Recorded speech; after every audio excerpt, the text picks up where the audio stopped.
Shalom Bapak Ibu yang kasih Tuhan Yesus Kristus.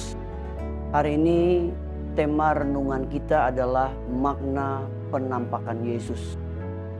Yang jadi pertanyaan buat kita adalah apa makna penampakan Yesus?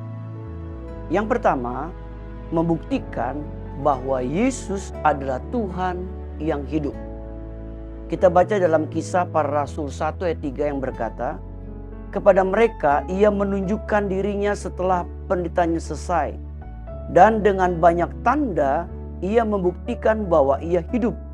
Sebab selama 40 hari ia berulang-ulang menampakkan diri dan berbicara kepada mereka tentang kerajaan Allah.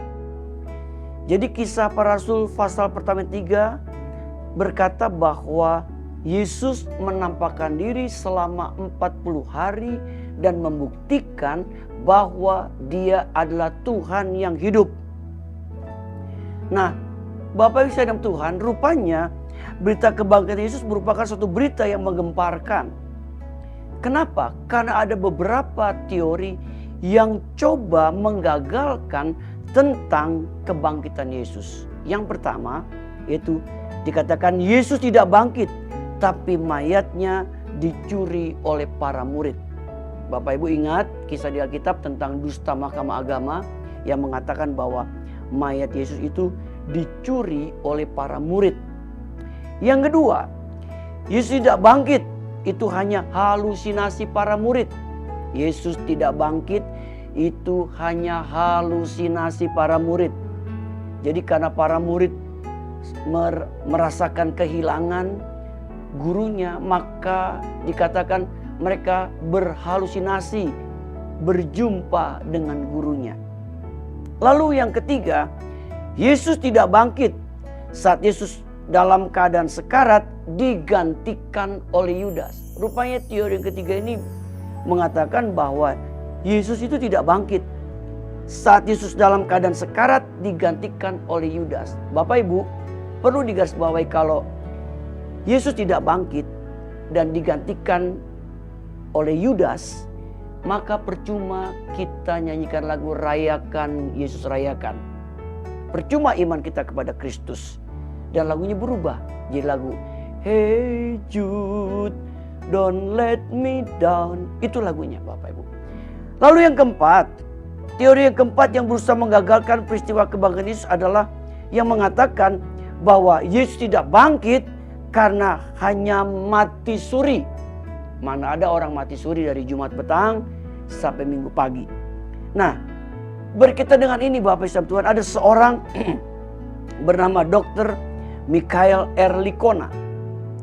Dia membahas tentang bukti-bukti historis tentang kebangkitan Kristus dan menjawab teori-teori yang melawan kebangkitan Kristus dan menjelaskan kebangkitan Kristus kepada mereka yang menentangnya. Jadi Dr. Michael R. Licona ini membuat satu penelitian secara historis tentang peristiwa kebangkitan Yesus. Dan dia menemukan fakta yang sangat jelas bahwa Yesus adalah Tuhan yang benar-benar bangkit. Sehingga bisa menjawab teori-teori yang melawan kebangkitan Kristus dan menjelaskan kebangkitan Kristus kepada mereka yang menentangnya. Bahkan yang menarik Bapak Ibu, Dr. Michael Licona ini akhirnya terima Yesus sebagai Tuhan dan Juru Selamat secara pribadi. Jadi makna penampakan Yesus yang pertama adalah bahwa Yesus adalah Tuhan yang hidup. Dia membuktikan bahwa dia adalah Tuhan yang hidup. Lalu yang kedua, apa makna penampakan Yesus? Yang kedua, membuktikan bahwa apa yang tertulis tentang Yesus harus digenapi. Membuktikan bahwa apa yang tertulis tentang Yesus harus digenapi. Saya bacakan ayat dari Injil Lukas 24 ayat 44 sampai 45. Ia berkata kepada mereka, inilah perkataanku yang telah kukatakan kepadamu ketika aku masih bersama-sama dengan kamu. Yakni bahwa ia harus digenapi semua yang tertulis tentang aku dalam kitab Taurat Musa dan kitab nabi-nabi dan kitab Mazmur. Lalu ia membuka pikiran mereka sehingga mereka mengerti kitab suci. Nas ini Bapak Ibu tahu bahwa ini adalah dua orang murid yang sedang pulang kampung ke kampung Emmaus. Di tengah jalan, Yesus menampakkan diri dan bercakap-cakap dengan mereka. Di sini kita lihat bahwa apa yang ditulis dari Injil Lukas 24 sampai 44 sampai 45, ayat 44 sampai 45 itu membuktikan bahwa apa yang tertulis tentang itu harus digenapi. Hal ini mengajarkan kepada kita bahwa apa yang tertulis di dalam Alkitab atau firman-Nya itu digenapi.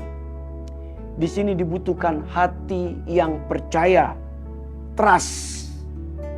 Nah, pertanyaannya Bapak Ibu, apa perbedaan belief dengan trust?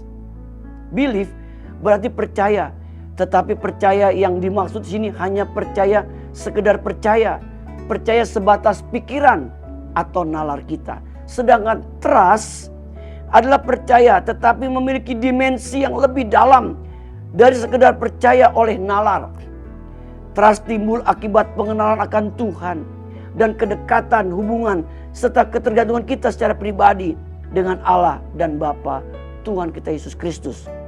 Kata percaya trust berasal dari kata aslinya, artinya percaya disertai kesediaan kita untuk mempercayakan dan menyerahkan hidup kita sepenuhnya 100% kepada Tuhan. Jadi bagi Tuhan dibutuhkan hati yang percaya. Trust bukan hanya belief. Karena belief hanya sebatas nalar.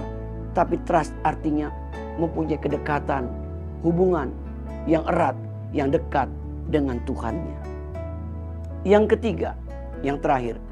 Apa makna penampakan Yesus? Yang ketiga, membuktikan bahwa Yesus adalah Tuhan yang hadir. Dalam Lukas 24, 36-40, ketika mereka sedang bercakap-cakap, murid-murid sedang bercakap-cakap di satu ruangan yang dikunci, Alkitab mencatat tiba-tiba Yesus hadir di tengah-tengah mereka dan berkata, "Damai sejahtera bagi kamu." Tiba-tiba Yesus hadir di tengah-tengah mereka. Di sini kita bisa melihat bahwa Yesus adalah Tuhan yang maha hadir. Dia buktikan Dia adalah Tuhan yang maha hadir.